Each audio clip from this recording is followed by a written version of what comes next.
భర్త సంపాదన రెట్టింపు కావాలంటే స్త్రీలు ఖచ్చితంగా చేయాల్సిన విధి విధానాలేంటో ఈ వీడియోలో తెలుసుకుందాం.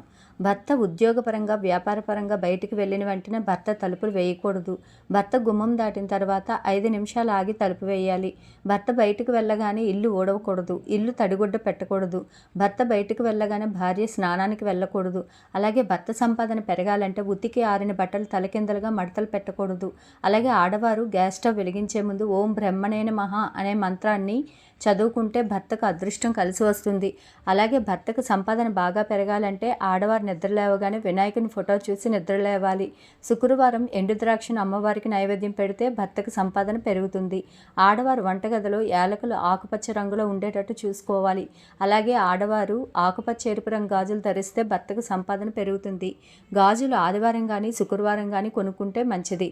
శనివారం మంగళవారం గాజులు కొనుక్కుంటే భర్త సంపాదన తగ్గుతుంది.